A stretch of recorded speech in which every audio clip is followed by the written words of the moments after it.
연도에 표로 주신 말씀을 오늘 이제 같이 묵상하면서 한 해 이 말씀을 좀 붙잡기를 원합니다. 표가 뭐죠? 오직 주만 바라보나이다. 해피 뉴 이어. 그건 아닙니다. 위에 것만. 주만, 오직 주만 바라보나이다. 입니다. 근데 늘 그렇지만요. 오직 주만 바라보나이다. 저 한국말이기 때문에 이해가 안 갑니까? 이해는 가는데 무슨 의미인지는 몰라요. 우리 성경 읽을 때 이게 항상 문제 아니에요? 성경이 다 한국말로 쓰여 있으니까 다 이해는 가는데 삶 속에서 이해는 안 된단 말이에요. 이게 두 가지예요. 글씨를 읽는 게 있고 의미를 읽는 게 있습니다. 성경을 읽으실 때 의미를 읽으셔야 되는데 의미를 한국말만 읽으시는 분들이 많아요. 물론 이제 그렇게 시작은 하는데 궁극적으로는 하나님의 말씀을 내 삶 속으로 읽어야 되지 않겠습니까?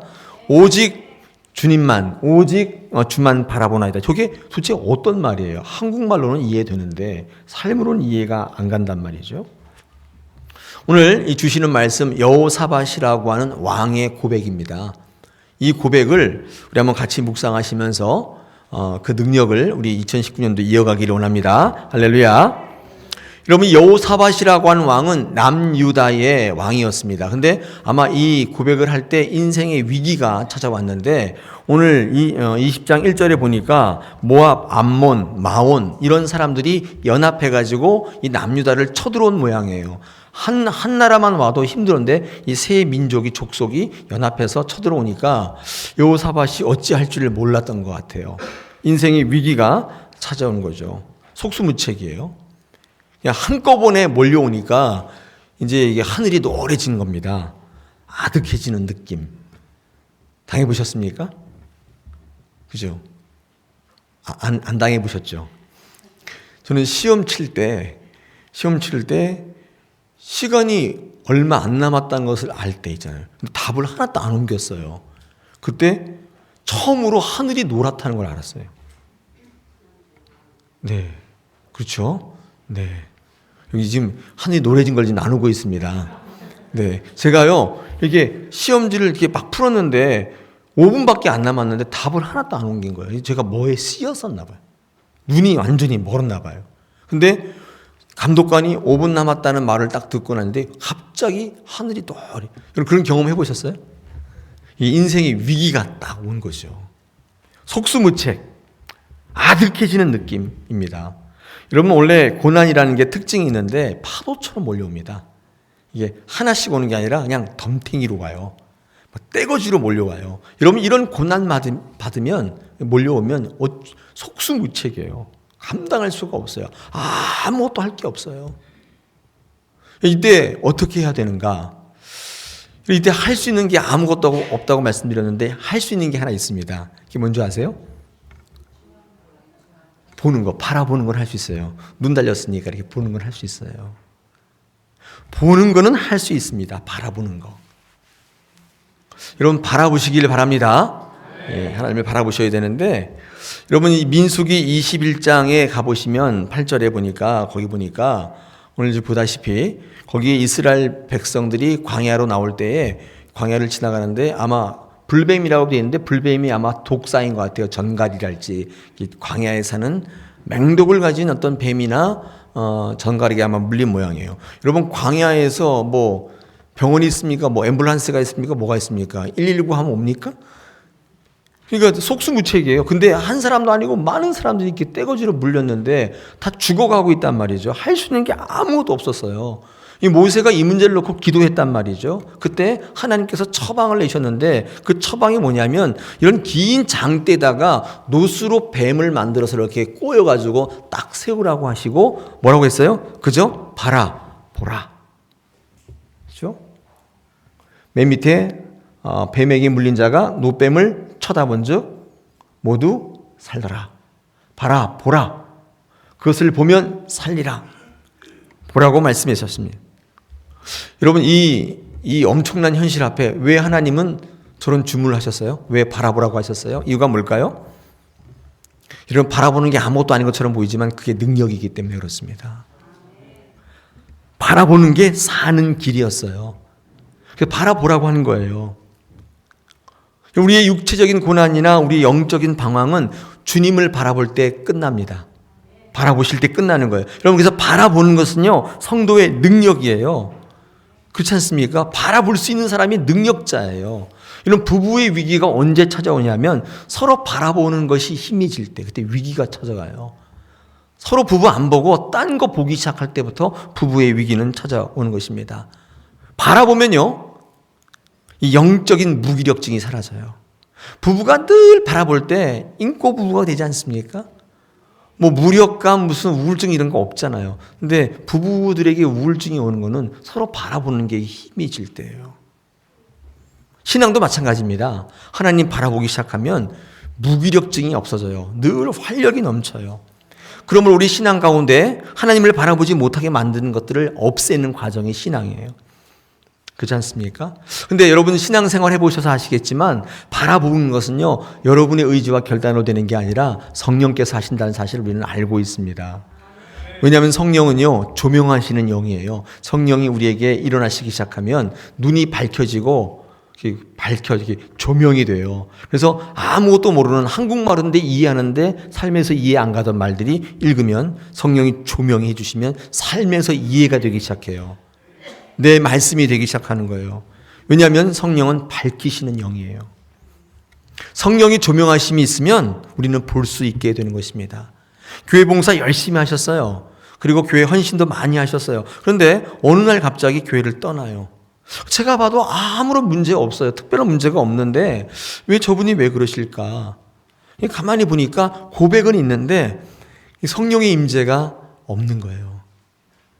고백은 하더라도 성령께서 임재하셔서 그의 눈을 밝히시고 그가 바라볼 수 있도록 만들어 주셔야 되는데 이게 있으니 없으니까 공허해요. 그래서 잘못된 건 없는 것처럼 보이는데 이상하게 오래 못 가는 거예요. 버틸 수가 없어요. 그 이유는 자꾸 바라보는 게 희미해지는 거예요. 성령의 임재가 사라지기 시작하면서부터 하나님을 바라보는 눈이 희미해지는 것입니다. 하나님이 사라지면 그 자리에 반드시 사람으로 채워지게 되어 있어요. 하나님 바라보는 게 희미하면 사람 바라보고 자기를 자꾸 바라보게 되는 것이 신앙인 것입니다. 성령이 임하시면 역사가 나타나는데 하나님을 바라볼 수 있게 되는 것입니다. 바라보는 것이 능력이에요. 할렐루야. 그래서 성도는요, 바라볼 수만 있다면 능력자예요. 강력해져요. 왜요? 그때 성령이 함께하고 계시기 때문에. 교회 오시는데 보이질 않아요. 들리질 않는다면 여러분의 충성이나 열심이 별로라서가 아니에요. 여러분 지금 바라보고 계시지 않기 때문에 그런 것입니다. 오직 주만 바라볼 수 있도록 여러분 시각을 주님께 고정하셔야 돼요. 그 자체가 힘이 되는 것입니다. 히브리서 12장 2절에서 이렇게 믿음의 선진들은 우리에게 조언합니다. 믿음의 주여 또 온전하게 하시는 이인 예수를 바라보자. 예수를 바라보자. 힘써 예수를 바라보자는 것입니다. 여러분 신앙은 뭘 하는 게 아니라 신앙은 바라보는 거예요. 여러분 그러면 사는 거예요. 오늘 우리에게 주시는 이 말씀을 읽으면서 우리는 주님을 바라본다는 이 전제가 얼마나 강력한 힘인지를 우리는 지금 말씀으로 체험하고 계시는 거예요. 여러분 사도행전 3장에 보니까 베드로와 요한이 성전 미문에 앉아있는 이 다리를 쓰지 못하는 이 거지죠. 안진뱅이 거지를 이렇게 세우는 장면이 있습니다. 그때 이런 말씀하죠. 그가 베드로와 요한이 성전에 들어가려 함을 보고 구걸하거늘 거지죠. 베드로가 요한과 더불어 주목하여 이르되 우리를 보라 하니 그가 그들에게 무엇을 얻을까요? 봐라 보거늘 베드로가 이르되 은과 금은 내게 없거니와 내게 있는 것을 내게 주노니 나사렛 예수 그리스도 이름으로 일어나 걸으라 했다는 거죠. 베드로도 요한도 봤어요. 바라봤어요. 그 거지도 바라봤어요. 주목했단 말이죠. 그들이 아무것도 한 거 없어요. 그냥 바라봤어요. 바라볼 때 어때요? 내가 부인이 되고 하나님을 보게 되는 것입니다. 바라보니까 치유가 일어나는 거예요. 바라보면 주님 바라보면 그때부터 회복이 되어지고 부흥이 일어나고 하나님을 바라보는 것이 성도의 능력인 것을 성경은 계속 강조하고 있어요. 여러분 지금 뭘 보고 계세요? 도대체 뭘 보고 계시는 거예요? 이 잘생긴 얼굴 앞에 놓고 뭘 보고 계시는 거예요? 농담입니다. 하나님 바라보셔야 돼요. 교회 오시면 바라보시는 게 일이어야 돼요. 자, 그렇다면 제가 아까 서두에 말씀드린 것처럼 한국말인데 이해는 하겠는데 무슨 의미인지는 잘 모르겠어요. 바라보라니 어떻게 하라는 거예요? 이렇게 쳐다보라는 얘기예요, 이렇게? 아무 일도 안 일어나는 쳐다보는. 실제적인 얘기를 좀 해보겠습니다. 오늘 우리 표어로 주신 오직 주만 바라보나이다. 이 말이 우리의 삶 속에 어떻게 적용되어야 할까? 그래야 여호사밧의 고백이 능력처럼 우리의 능력이 될까? 우리 한번 순서대로 한번 살펴보겠습니다. 첫째, 여러분 오직 주만 바라보라는 이 명령은요, 기도하라는 명령입니다. 기도하라. 올 한 해 우리 교회가 실천해야 할 표가 오직 주만 바라보나이다인데, 여러분 이거의 첫 번째 의미는 뭐냐면 기도하는 교회가 되라는 거예요. 기도하는 성도가 되라는 하나님의 명령인 것입니다. 오늘 본문 속에 아까 제가 말씀드린 것처럼 유다 백성들이 지금 위기를 맞고 있어요. 모압, 암몬, 마온 이런 세 족속이 연합해 쳐들어오고 있습니다. 여러분 이런 엄청난 고난이 닥쳐올 때 여러분 12절에서 오늘 주시는 본문의 말씀이죠. 여호사밧이 오직 주만 바라본다고 고백하고 있는데, 여러분 중요한 것은 이 여호사밧의 고백이 그의 삶 속에 어떻게 드러나고 있는가? 기도로 드러나고 있다는 것입니다. 여러분 3절과 4절 한번 보시기 바랍니다. 여기서 이렇게 말씀하죠. 여호사밧이 두려워하여 여호와께로 낯을 향하여 간구하고, 기도했다는 뜻이죠. 온 유다 백성에게 금식하라 공포하며 유다 사람이 여호와께 도우심을 구하려 하여 유다 모든 성읍에서 모여와서 여호와께 간구하더라. 여러분 3절과 4절에 지금 위기를 닥쳤을 때 여호사밧이 어떤 조치를 내리고 있냐면 기도하고 있다는 거예요. 그럼 기도를 선포하고 있어요. 여호사밧이 오직 주만 바라본다는 뜻은 그의 삶 속에 기도로 드러난 거예요. 그 고백은 기도로 드러난 거예요.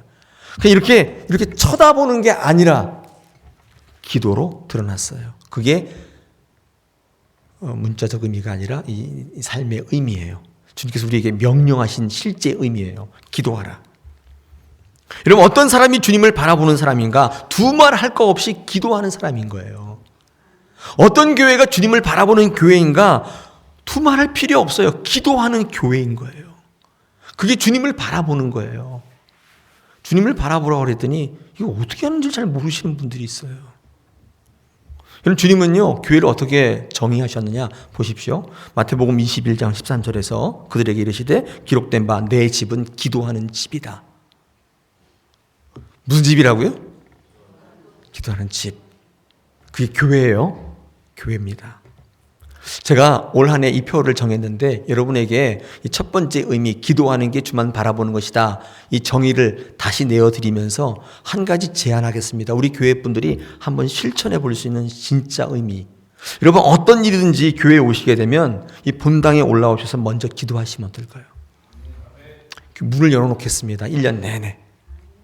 오시면 뭐 식당 봉사를 하러 오셨든 뭐 물건을 찾으러 오셨든 화장실을 쓰러 오셨든 관계없이 무조건 여기 오셔서 자기 예배 자리에 앉아서 기도 잠깐 하고 그랬으면 어떨까요? 할렐루야. 저도 하겠습니다. 그렇게 여러분도 한번 주님만 오직 바라본다는 뜻을 우리의 삶 속에 실제로 기도로 드러냈으면 좋겠습니다. 저 표가 매일 이렇게 써 붙여놓은 표로 끝나면 안 되잖아요. 저거 이해 못하는 분은 없지만 내 삶 속에 그것을 실천했으면 좋겠습니다. 그래서 우리 올 한 해 우리 교회 안에 거룩한 믿음의 습관이 정착되는 귀한 한 해가 되기를 축원합니다. 할렐루야. 기도하는 것을 우습게 보시는 분들이 있어요. 매일 기도한다고 돼. 이런 분들이 계시죠. 그 목사님이나 하는 거지. 이렇게 생각하시는 분이 없잖아 있어요. 지금 아닌 것처럼 그게 무슨 말이에요? 다루고 앉아 계시지만 그런 생각을 하고 계신단 말이죠. 왜 그렇습니까? 이유는 한 가지예요. 기도의 위력을 체험해 보지 않았기 때문에 그래요. 여러분 기도는요 영적인 전쟁이에요. 전쟁. 여러분 그 요즘 아이들한테 6.25 전쟁 얘기해 보십시오. 걔네들이 반응이 어때요? 뭐 대수롭지 않다고 얘기해요. 그럼 뭐 어쩌란 얘기예요? 뭐 그렇게 얘기해요. 뭐 어쩌라고 그랬어요? 그때 그게 참혹했다고요. 그런 얘기를 하면 요즘 애들이 대수롭지 않게 받아들입니다. 이유가 뭘까요? 겪어보질 않았으니까. 저도 겪어보진 않았어요. 여기 6.25 전쟁 겪어보신 분 누가 계실까요? 우리 임 집사님, 뒤에 우리 김정검 집사님도 그러고, 김 집사님도 이거 겪어보셨어요? 몇 살이셨어요, 그때? 생각이 안 나시죠? 고맙습니다. 네. 너무 충격적이어서 말을 이어갈 수가 없어요. 얼마나 기가 막혔던지. 6.25 전쟁 겪어보신 어른들한테 얘기하면 치가 떨린다고 그래요. 전쟁은요, 인간의 극한을 보여주잖아요. 수천 명씩 죽이고 막 난리가 나고, 그거 안 겪어봤기 때문에 에이 이거 진짜 이렇게 얘기하지만 겪어본 사람들은 치를 떤다고요. 얼마나 참혹했습니까? 죽는가 사는가, 빼앗기는가 뺏는가, 이 문제 속에 딱 두 가지의 이 논리만 존재하는 거예요. 사느냐 죽느냐. 사랑이니 우정이니 효도 이런 거 없어요. 딱 두 가지만 존재하는 아주 인간의 극한 상황인데, 이거 겪어본 분들은 치가 떨리죠. 여러분, 영적 영역 마찬가지입니다. 기도가 영적 전쟁인데, 이게 왜 아무것도 아닌 것처럼 느껴지냐면, 한 번도 체험해 본 적이 없어요. 그 기도의 위력을. 이런 분들은 기도를 대수롭지 않게 여깁니다. 왜 기도가 영적 전쟁이냐면 이유가 있습니다. 우리가 신앙생활 할 때 가장 큰 오해 중에 하나가, 여러분 기도하면 하나님께서 우리에게 주십니까 안 주십니까? 주시잖아요. 근데 주시되 완성품 주신다고 생각하시는 분이 굉장히 많아요. 기도하면 딱 만들어가지고 제품 딱 만들어서 딱 던져주시는 줄 알아요. 근데 여러분, 그거 오해세요. 하나님 그렇게 주시지 않아요. 제가 말씀 하나 준비했습니다. 신명기 1장 8절인데 여기서 이렇게 말씀해요. 내가 너희 조상 아브라함과 이삭과 야곱에게 맹세하여 그들과 그들의 후손에게 주리라 한 땅이 너희 앞에 있으니 들어가서 그 땅을 어떻게 하라고요? 차지할지니라. 주긴 주시는데 차지해야 얻는 거예요. 딱 포장해서 주시는 게 아니고, 완성품을 주시는 게 아니고 싸워서 차지하라는 거예요. 하나님이 주시는 것은 싸워 얻는 거예요. 여러분, 기도할 때 우리에게 주시는 것이 기도라면 전쟁이에요, 아니에요? 전쟁인 거예요. 왜요? 차지해야 되는 거예요. 기도하지 못하게 만드는 숱한 사단의 영과 악한 영들과 싸워 이겨야 되는 거예요. 하나님께서 주신다는 약속을 담대하게 붙잡고 나가면 차지하게 될 거라는 거예요. 그래서 기도가 전쟁이에요. 여러분, 겟세마네 동산에서 예수님의 기도를 기억하십니까? 누가복음 22장 제가 적어왔습니다. 여러분, 이 43절부터 읽어볼게요. 천사가 하늘로부터 예수께 나타나 힘을 더하더라. 예수께서 힘쓰고 애써 더욱 간절히 기도하시니 땀이 땅에 떨어지는 뭐 같더라? 핏방울같이 되더라. 전투적인 예수님의 기도의 모습이에요. 기도할 때 지원군이 오고 있어요. 혼자 안 되니까 보급이 이루어지고 있고 지원이 막 오고 있고 막 땀이 핏방울처럼 떨어지고. 어떤 장면이 연상돼요? 전쟁터. 그냥 대충 기도한 게 아니에요. 기도는 영적 전쟁이에요. 차지해야 되는 것이기 때문에 기도하지 못하도록 방해하는 수많은 악한 영들이 막 대든다 그 말이에요. 싸워서 쟁취하는 거예요. 여러분, 주만 바라보는 기도하라는 거예요.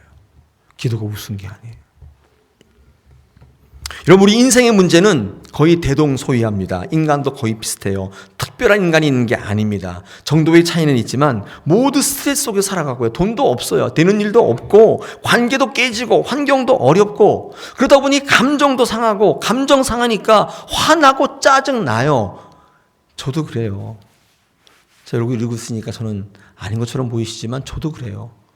짜증난다고요. 네. 왜 저희 두 분이 저렇게 웃으세요? 네. 저희들끼리가 제가 솔직히 말씀드리는 거예요. 인생은 별다르지 않아요. 특별하지 않아요. 그렇지 않습니까? 다 똑같아요. 근데 시편 읽어보시면 시편을 많이 쓴 저자 중에 하나가 다윗이지 않습니까? 이 다윗의 시편의 대부분의 내용이 어떤 거냐면 애가입니다. 애가가 뭔지 아시죠? 슬픈 노래. 애가. 이런 내용이 이런 거예요. 분노하고 불평하고 짜증나고 그 마음을 다윗은 시로 표현하는 거예요. 다윗은 짜증날 때, 신경질 날 때 하나님 앞에서 부르짖었어요. 하나님께 욕했어요. 기도했다는 것입니다. 그렇게 풀었어요. 그래서 다윗이 위대해졌어요. 하나님 앞에서 하소연하다가 울다가 화내다가 짜증내다가 오히려 감정이 건강해졌어요. 우리도 그래야 할 줄 믿습니다. 여러분, 이런 다윗의 모습을 우리 한마디로 그는 하나님을 바라보았다, 그렇게 얘기하는 거예요. 짜증나시죠? 신경질 뻗치시죠? 주님을 바라보시기 바랍니다. 반드시 승리해요. 우리 올 한 해 주신 표의 첫 번째 진정한 의미는 오직 주만 바라보나의 의미는 기도하는 성도와 교회가 되라고 하시는 것입니다. 여러분, 두 번째 의미가 있습니다. 공동체를 이루라는, 공동체적인 삶을 이루라는 거예요. 여러분, 우리 3절과 4절 한번 보겠습니다. 여호사밧이 두려워하여 여호와께로 낯을 향하여 간구하고 온 유다 백성에게 금식하라 공포하며 유다 사람이 여호와께 도우심을 구하려 하여 유다 모든 성읍에 모여서 여호와께 간구하더라. 13절 한번 보겠습니다. 맨 뒤 13절에 마지막 절. 유다 모든 사람들이 그들의 아내와 자녀와 어린이와 더불어 여호와 앞에 섰더라. 기도를 공포하는데 여호사밧만 한 게 아니에요. 어디? 3절에 보니까 온 유다 백성에게, 4절에 보니까 모든 성읍에서 모여서, 그 다음에 13절에 다 여호와 앞에 서게 만든 거예요. 오직 주만 바라본다는 의미는요, 공동체적인 삶으로 드러나는 거예요. 흩어진 게 아니에요. 다 집에 가서 하라. 모이기 힘들지? 춥지? 집에서 기도해. 그렇게 한 게 아니에요. 다 모였어요. 그리고 여호사밧이 고백했어요. 오직 주만 바라보나이다. 여러분, 그것은요, 가만히 들여다보니까 그의 공동체적인 결석으로 드러나더라는 것입니다. 여러분, 어려움 당할 때 모이면 삽니다. 꼭 기억하십시오. 어려움 당할 때 흩어지면 죽는 거예요. 혼자 해결하려고 하면 안 돼요. 안 돼요. 찬양 중에 있잖아요. 우리 모일 때 성령이 임하심. 우리 모일 때 주 성령이 임하리. 우리 모일 때 주 이름 높이리. 여러분, 이 찬양의 핵심은 성령이거든요. 뭐냐면 모이게 하는 영이 성령이란 뜻입니다. 성령이 임하시면 모이게 해요. 확실해요. 틀리지 않아요. 성령이 떠나면 흩어지기 시작해요. 흩어지는 게 트렌드라고요. 천만의 말씀이에요. 성령이 떠나고 있는 거예요. 여러분, 사탄은요, 우리로 하여금 흩어지게 만드는 영이에요. 각자 집에 가서 알아서 하라고 그래요. 근데 성령이 임하면 다 모이게 만들어요. 요즘 우려스러운 게 있죠. 요즘 트렌드가 혼자예요. 그때도 웃기는 거는 이게 또 좋다고 또 난리예요. 혼자가 좋으세요? 저는 혼자는 싫어요. 네. 나 혼자 산단가요? TV에 나 혼자 산단가? 나 홀로 산다? 나 혼자 산단가요? 그 프로그램 있잖아요. 그게 요즘에 예능 1위래요. 그게 1위. 근데 그 보면요, 혼자 사는 거에 매력을 느끼는 분들이 많아서 너도 나도 혼자 산다고 막 나오고 난리잖아요. 혼자 사는 사람들 혼족이라고 하는데, 혼자 밥 먹는 사람은 혼밥족, 혼자 술 먹는 사람은 혼술족, 혼영족은 뭔지 아세요? 혼자 영화 보는. 제가 가끔 영화 보러 가면요, 혼자 영화 보는 사람 굉장히 많아요. 이제는 막 섞여서 같이 왁자질까 팝콘, 이제 우리는 그런 게 혼자 그만 조용히 봐요. 왜 혼자가 편하냐면 예절이 필요 없고 배려 필요 없어요. 눈치 볼 필요도 없고 그냥 내가 하고 싶은 대로 하면 돼요. 이게 트렌드예요. 근데 문제는 뭐냐면 이게 교회로 옮겨와가지고 혼예족이 있어요. 혼예족. 들어보셨어요? 혼자 와서 예배 딱 드리고 집에 가버리는 거예요. 혼예족. 예. 예배 안 드리는 것보다 헐났지만, 죄송한 말씀인데 우리 교회가 이게 작은 교회에서 하는 말씀이 아닌데 이 혼예족을 양산하는데 대형 교회가 한몫하고 있어요. 대형 교회는 가보면 다 혼예족들이에요. 그래서 뒤에 자 숨어서 예배 드리다가 끝나면 축도도 하기 전에 다 나가요. 다 집에 가고 붙잡힐까 봐. 다 가버리고 집에 없어요. 그 대형 교회도 일하시는 분은 극소수예요. 극소수. 제가 거기 있다 왔기 때문에 알아요. 극소수예요. 우리 교회가 훨씬 나아요. 다 뒤에서 숨어서, 특히 기둥 뒤에는 VIP석에 거기 딱 있다가 그냥 소리만 듣고 있다가 끝나면 딱 나가고, 보려면 보이질 않아. 숨어 있어가지고. 이런 얘기해서 기둥이 있는 교회가 새벽 기도회가 잘 된다는 얘기가 있어요. 새벽 기도 올 때 세수도 안 하고 왔는데 이게 목사랑 민낯을 대하기 뭔데 기둥이 많으면 그 뒤에서 기도하면 이 안도감이 있잖아요. 이 혼예족을 양산하는 게 죄송한데 대형교회가 우리나라 사회에서 하는 일이 참 많아요. 근데 그런 면에서는 참 안 좋은 것 같아요. 간섭받기 싫어하고 자유하기를 원합니다. 다른 사람이 그 어떤 것으로부터 영향받는 것을 다갈게 여기지 않아요. 그게 비록 영적인 것이라 할지라도 이제는 싫다는 거예요. 천국도요, 내가 좋아야 간다고 얘기해요. 참 기가 막힐 노릇인 거예요. 근데 여러분, 혼자인 게 왜 안 좋으냐면요, 이유가 있습니다. 혼자 있게 되면 깨닫는 게 하나 있는데 모든 것을 내가 한다는 이런 이상한 정신이 들어와요. 여러분, 인생의 주도권이 내게 있다고 생각이 돼요. 왜? 내가 다 아니까. 여러분, 인생의 주도권은 하나님께 있습니다. 우리 인생은 우리가 주장하는 게 아닙니다. 그러므로 인생은 항상 수동태예요. 일이 되는 게 아니라, 일을 하는 게 아니라 되는 거예요. 능동적인 사람일수록 깨져야 돼요. 그래야 신앙이 시작되는데, 여러분, 베드로, 야곱 같은 사람은 능동적이다 못해서 자기 주도형 인물인데, 여러분, 그 사람들을 하나님 쓰실 때 보십시오. 여러분, 그 있는 그대로 쓰임 받지 않아요. 완전히 다듬어가지고 완전히 수동적인 사람을 만들어요. 하나님 외에는 나는 아무것도 할 수 없습니다를 고백할 때, 그때 그가 쓰임 받잖아요. 신앙의 영역에 들어오면 인생의 능동태는 별로 힘이 없어요. 왜? 순종하지 않기 때문에 그렇습니다. 내가 한다고 자꾸 얘기하기 때문에 쓰임 받지 못해요.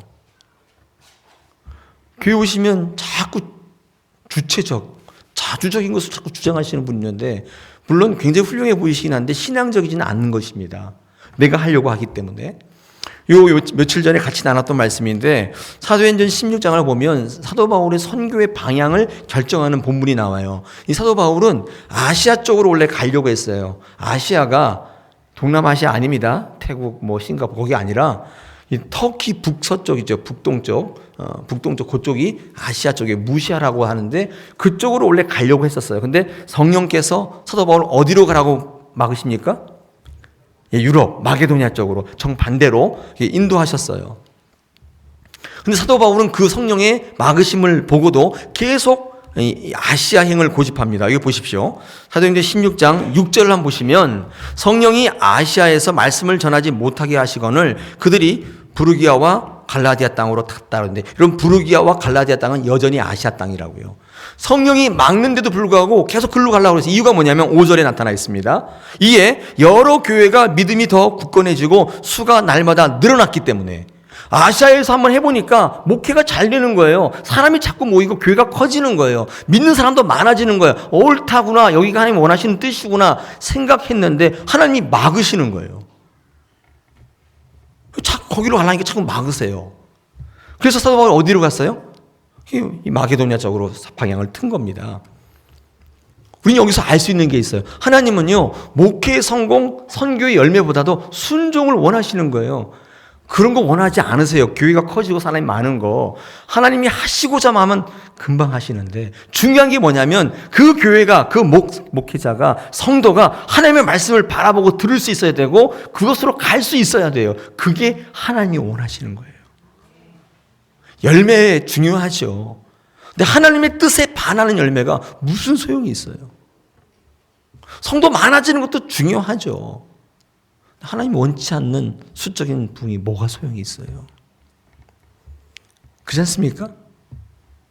합력하여 순종하면 반드시 하나님은 선을 이루시는 줄로 믿습니다. 그래서 순종하면요, 일이 되는 거예요. 상황을 보고 되어가는 일을 보고 움직이시면 결국에는 일을 망쳐요. 다시 한번 말씀드립니다. 일은 하는 게 아니에요. 되어지는 거예요.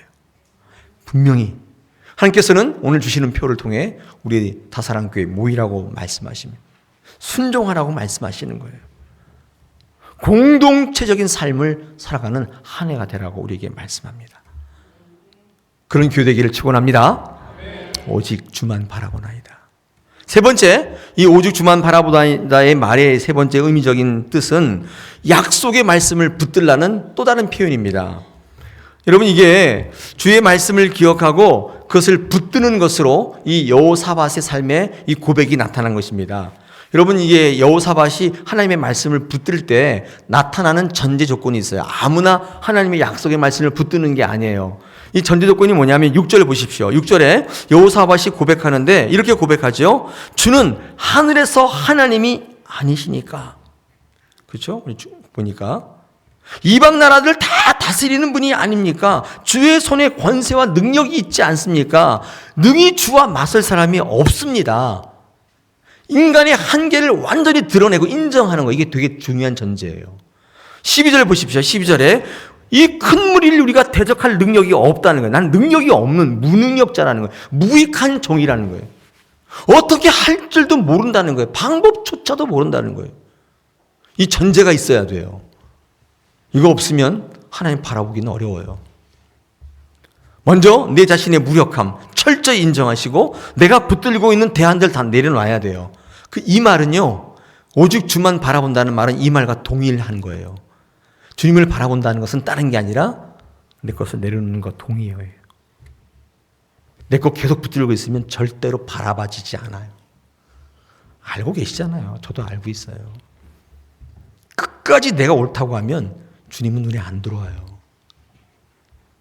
여호사밧은 세 가지의 약속의 말씀을 붙듭니다. 한번 보십시오. 첫 번째, 여러분 7절에 보니까 아브라함에게 주셨던 약속을 붙잡죠. 가나안 땅을 주시겠다는 그 기업으로 주시겠다는 말씀을 다시 떠올리고 그 얘기를 하는 거예요. 지금 여호사밧이 오직 주만 바라본다고 하면서 말만 한 게 아니라 하나님 아브라함에게 준다고 하지 않았습니까? 이걸 끄집어낸 거예요. 하나님이 할 말이 없어집니다. 두 번째, 솔로몬에게 주셨던 약속을 끄집어내요. 여러분 이 8절과 9절이요. 솔로몬이 주의 성전을 건축했을 때의 이야기인데 9절 같은 경우는 솔로몬의 기도에 나와 있는 거예요. 그러니까 성전을 봉헌하면서 솔로몬이 기도를 하는데 그 내용입니다. 제가 한번 읽어봐 드릴게요. 역대하 6장입니다. 6장 28절에서 31절까지 말씀을 제가 좀 긴데 읽어봐 드리겠습니다. 굵은 글씨를 중심으로 한번 보시면 이렇게 됩니다. 만일 이 땅에 기근이나 전염병이 있거나 곡식이 시들거나 깐부기가 나거나 메뚜기나 황충이 나거나 적국이 와서 성읍들을 에워싸거나 무슨 재앙이나 무슨 질병이 있거나를 막론하고, 성전을 지으면서 이 봉헌식 때 이 솔로몬이 한 기도예요. 29절에 한 사람이나 혹은 주의 온 백성 이스라엘이 다 각각 자기의 마음의 재앙과 고통을 깨닫고 이 성전을 향하여 손을 펴고 무슨 기도나 무슨 간구를 하거든. 30절에 주는 계신 곳 하늘에서 들으시고 사유하시되 각 사람의 마음을 아시오니 그의 모든 행위대로 갚으시옵소서. 주만 홀로 사람의 마음을 아심이니이다. 그리하시면 그들이 주께서 우리 조상들에게 주신 땅에서 사는 동안에 항상 주를 경외하며 주의 길로 걸어가리다. 이게 무슨 말이에요? 주의 성전을 지었는데 주님 여기 와서 기도하면, 이쪽을 향해서 기도하면 어떤 일이 있든지 어떤 어려움이 있든지 용서해 주시고 봐주시면 안 됩니까? 기도한 거예요. 여러분 그때 하나님 약속하세요. 역대하 7장 15절에서 18절입니다. 굵은 글씨를 제가 읽을게요. 내가 눈을 들고 귀를 기울이겠다. 네가 그렇게 기도한다면 16절 하반절에 내 눈과 내 마음이 항상 여기 있을 것이다. 17절에 내가 내게 명령한 모든 것을 행하여 내 율례와 법규를 지키면 18절에 왕위를 견고하게 하고 이스라엘을 다스릴 자가 내게서 끊어지지 아니하리라. 입어낸 거예요.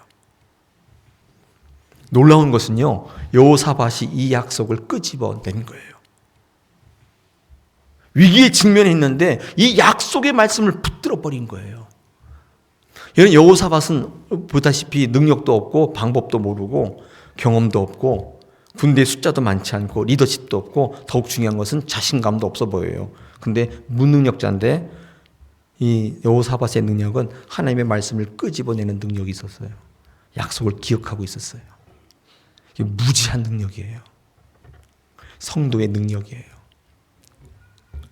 문제는, 저와 여러분의 문제는 붙들 말씀이 없어요. 약속이 없어요. 신앙생활 이렇게 오래 하면서 하나님께 받은 약속 한 자락 없는 거예요. 무슨 일이 있을 때 이럴 줄은 알았는데 뭐 약속이 없어요. 오직 붙드는 거라고는 몇 년 안 되는 삶의 경험, 그 몇 가지 안 되는 그 경험, 그거 완전히 칼같이 붙잡고 있어요. 이거 아니면 안 된다. 꼭 이거여야 한다. 제한된 삶의 자원들 뿐. 하나님의 약속의 말씀을 통하여 내 자신에게 주신 약속 없어요. 붙들고 싶어도 없어요. 이게 문제예요. 그렇죠? 이게 문제예요. 이게 오직 바라볼 게 뭐 없어요. 그게 문제인 거예요. 세 번째, 출애굽 당시 이스라엘 백성에게 행하신 일들을 붙잡습니다. 오늘 본문 10절에 보니까 이적의 이스라엘이 애굽 땅에서 나올 때 암몬 자손과 모압 자손과 세일산 사람들이 침노했다. 지금 상황이 비슷하죠. 우리 20장 1절에는 누가 왔어요? 모압과 암몬과 마온 사람들이 왔는데 옛날 출애굽할 때 이스라엘 백성들을 가로막았던 세 민족이 있었는데 그게 암몬과 모압과 세일산 자손들이 막았다는 거예요. 비슷하잖아요. 요사밧의 상황과 비슷해요. 세 나라가 동시에 쳐들어오고 있는데 출애굽 당시에도 그랬다는 거예요. 되게 중요한 것은 내 삶의 모습을 보고 하나님을 떠올린 거예요. 하나님의 말씀을 떠올린 거예요. 이게 진정 주만 바라보는 것입니다. 여러분 그렇게 하실 수 있겠어요? 문제는 말씀이 없어요. 배운 적이 없고 들은 적이 없어요. 어려움을 당했을 때 세상에 헛된 정보만 딱 떠올라요. 가능성, 확률, 이렇게 하면 이렇게 하는 보편적 진리, 매뉴얼들 이런 거에 따라 움직이시면 그게 오직 주만 바라보는 게 아니라 오직 세상만 바라보는 거예요. 사랑하는 여러분, 우리는 올 한 해 오직 주만 바라본다는 여호사밧의 명령을 표로 정했습니다. 저게 무슨 내용인가? 세 가지 내용입니다. 기도하라. 공동체적인 삶을 살라. 약속의 말씀을 붙잡아라. 반드시 승리한다는 거예요. 할렐루야. 할렐루야. 저 표를 보실 때마다 그 세 가지 실천 강령을 잘 기억하십시다. 우리 교회는 기도가 넘쳐나고 모이기에 힘쓰고 말씀 듣기에